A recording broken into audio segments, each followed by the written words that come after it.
is Hubwood. Alright, let's go. This is one of these videos that took forever since I've tested 40 games on the new Lunar Lake CPU, the Intel Core 7 Ultra 258V with the Ark Graphics 140V iGPU on this ASUS Zenbook S14.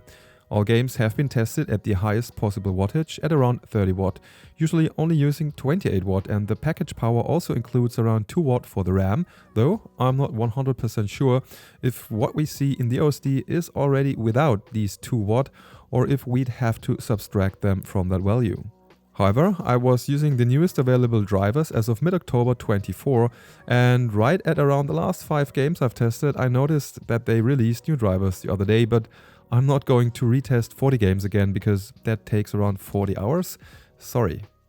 I recorded the games via a capture card at 1080p, which is not the laptop's native resolution, but 1200p is also 16:10, and that wouldn't run much worse in most cases. And for the laptop's native resolution of 2880 by 1800p, you would probably use a lot of upscaling anyhow, so keep that in mind.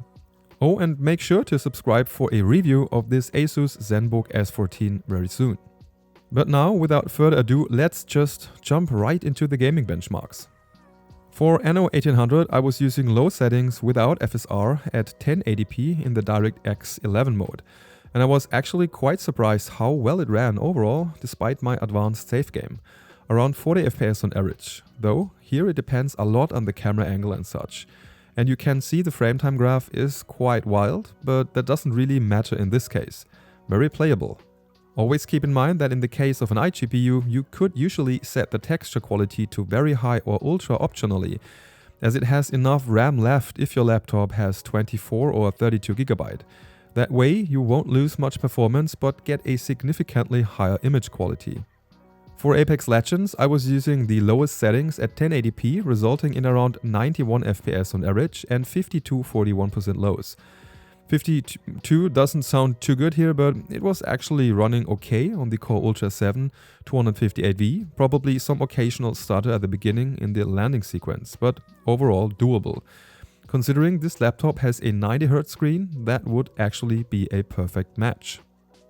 I know some of you want to see it, even if I really hate testing it because I don't play it and the anti-aliasing is just absolutely terrible in this game, even at 1080p and medium settings and 100% resolution scaling.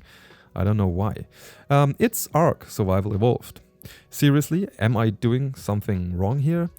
How is this so blurry at 100% resolution scaling at 1080p? Is it the game or is it me?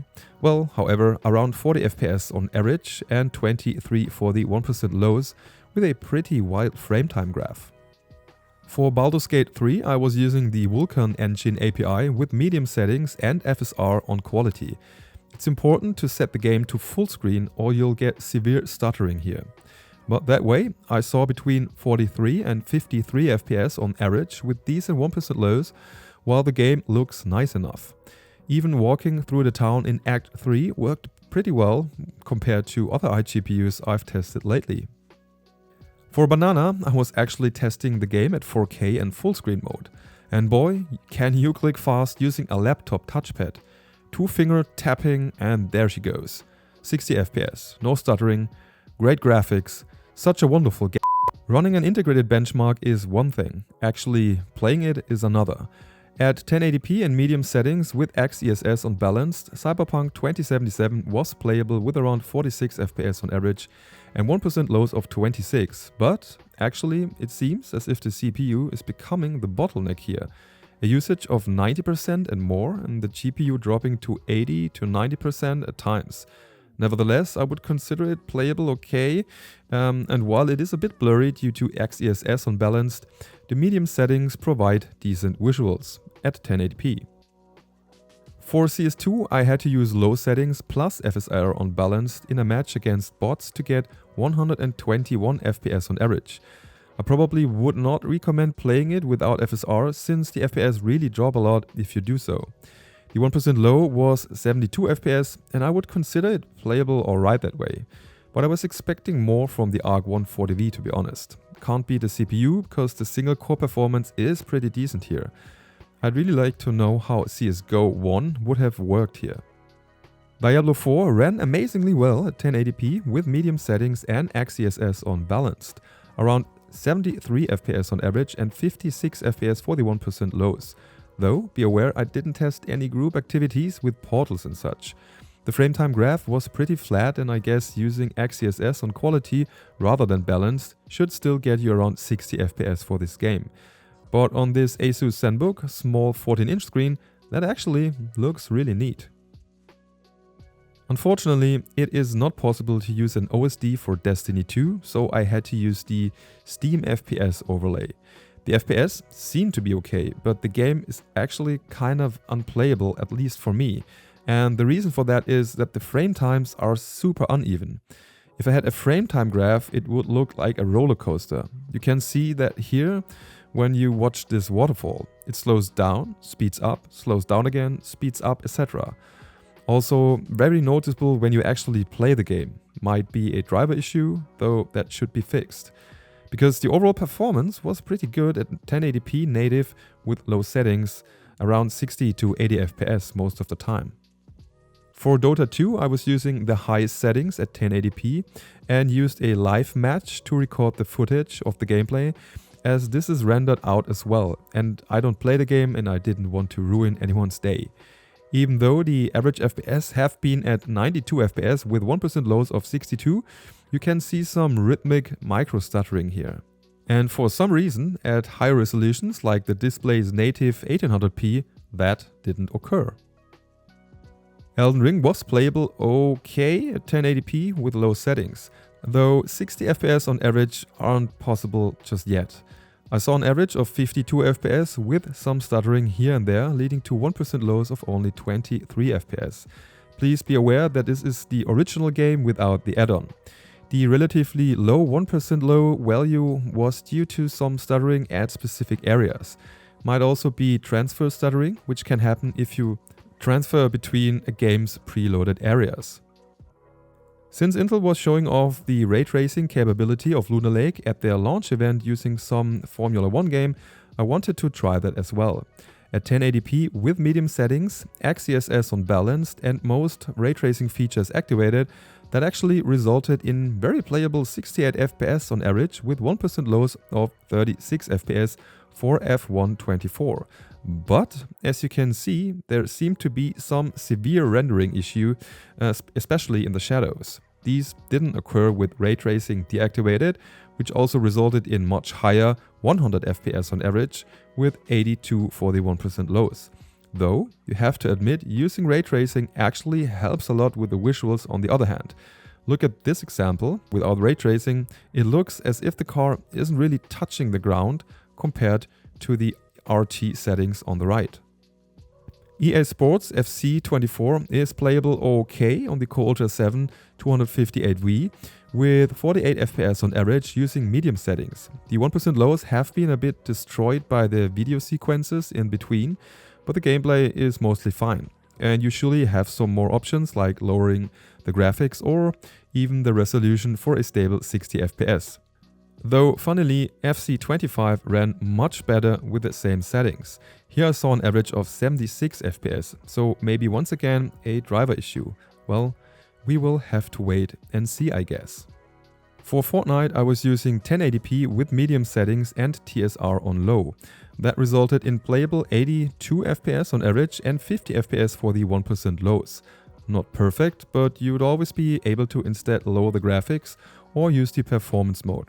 I'd personally probably stick to these settings as the game just looks so much better that way, and I'm not a pro anyways. So for Forza Horizon 5, I've used the high preset with XeSS on balanced, though XeSS only gives you around 4 to 5 FPS more in this case.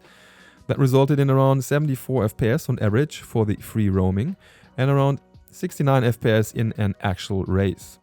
The 1% lows have been very good in both cases, and this game is overall perfectly playable using Intel's new Arc 140V. If you're okay with 60 FPS, I'd just probably turn off XeSS here.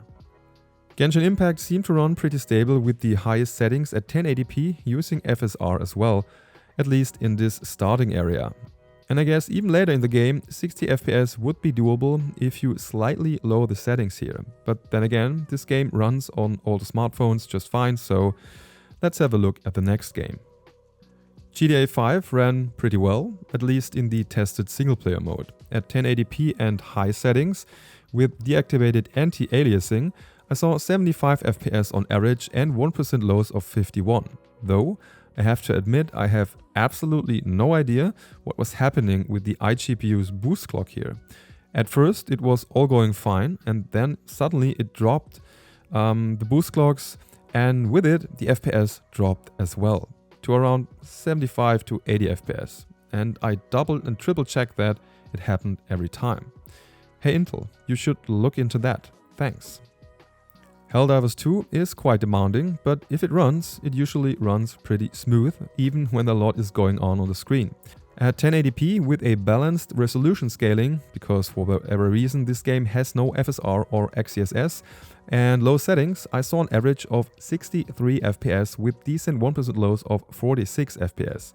And seriously, this was an enjoyable experience, especially on the smaller 14-inch screen of the used ASUS Zenbook. I would definitely play it like that myself. Hogwarts Legacy really is a thing of its own when it comes to performance. At 1080p with low settings and XeSS set to performance, I saw around 60 FPS on average, but due to a lot of transfer stuttering that is occurring in this game, the 1% lows have been pretty bad. But that is happening on so many weaker systems in this game. It usually gets better when you play a while or stay in one region for longer. In some scenes the FPS have been a lot higher as well, really depends. And I know with XeSS performance the game starts to get quite a bit blurry, but again, not on a 14-inch screen, not really though. Hunt Showdown was working pretty okay with a high average of 71 FPS at 1080p and low settings with FSR unbalanced. Though, once more, the frame time graph showed noticeable spikes, resulting in micro freezes from time to time, while it became a bit better after playing it for a while. So the 7 FPS for the 1% lows, you're a bit misleading here, if you ask me, since there were long periods without any stuttering at all. League of Legends ran super fast at 1080p with high settings. 217 FPS on average and 1% lows of 155. Perfectly playable, just as expected.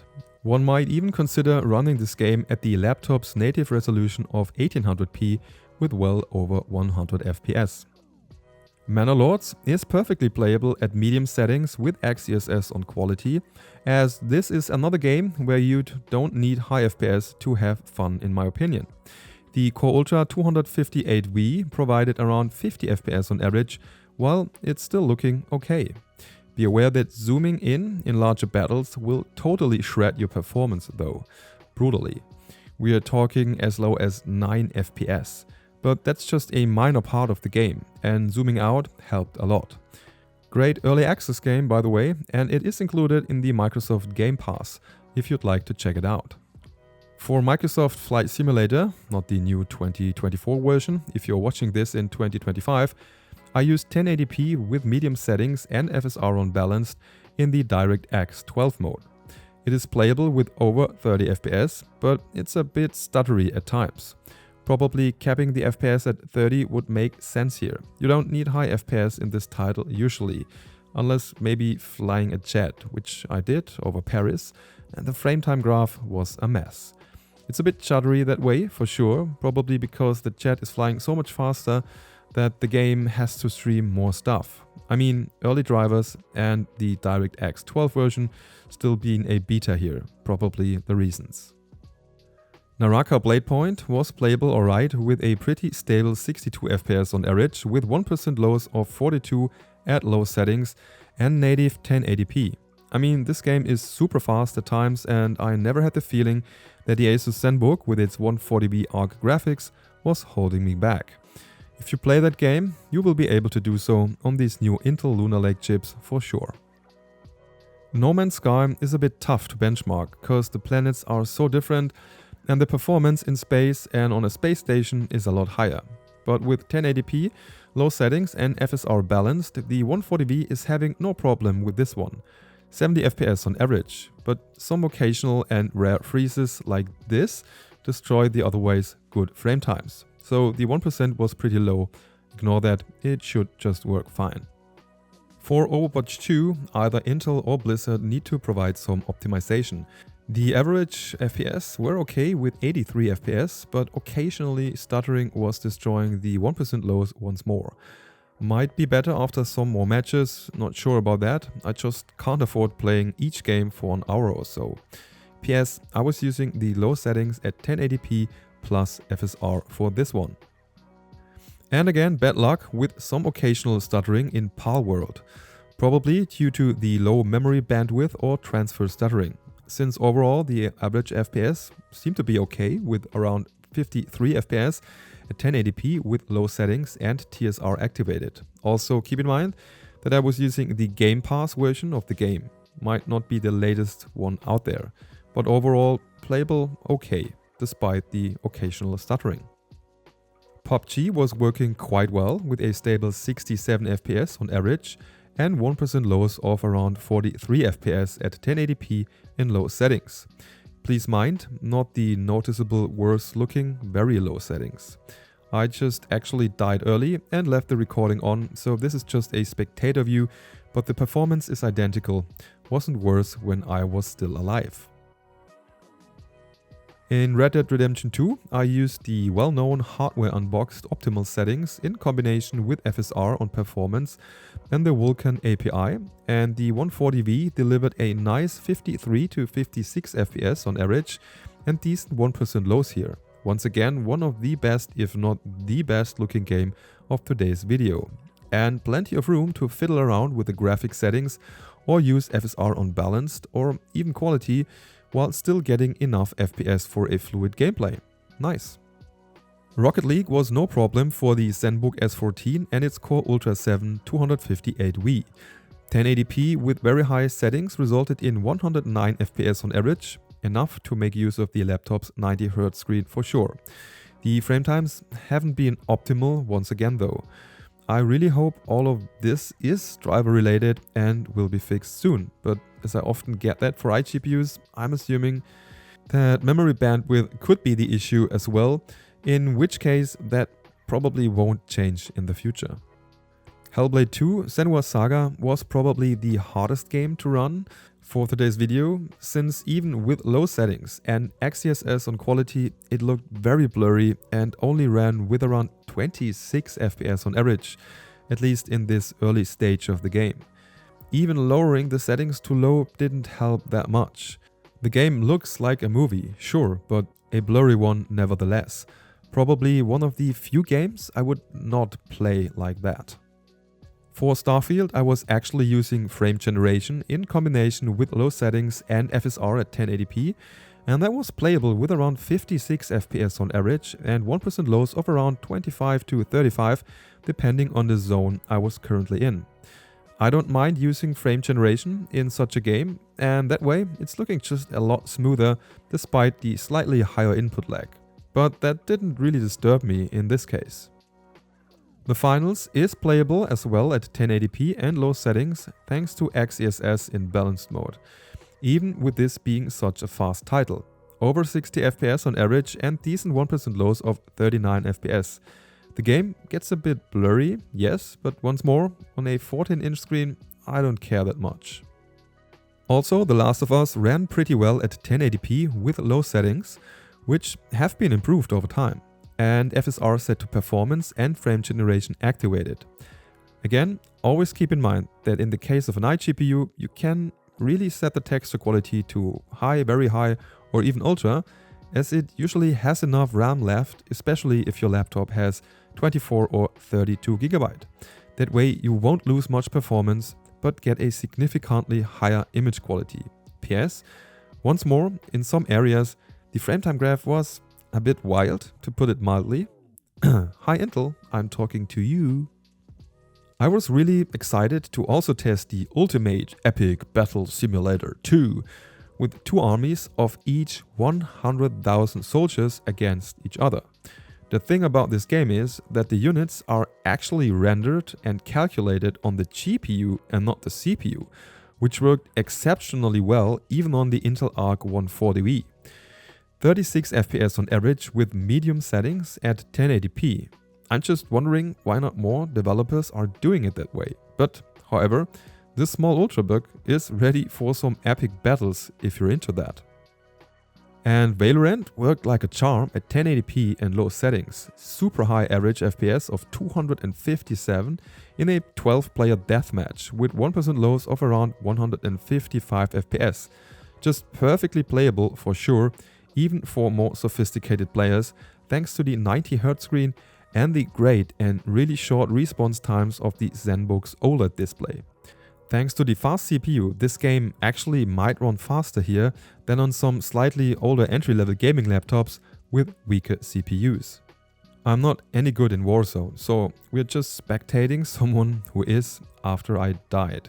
At 1080p and the lowest settings with XeSS on performance but without frame generation, I saw an average of 70 FPS with good 1% lows of 50. Playable just fine for casuals, I guess. Of course, the game doesn't look very good that way, but well, it is what it is.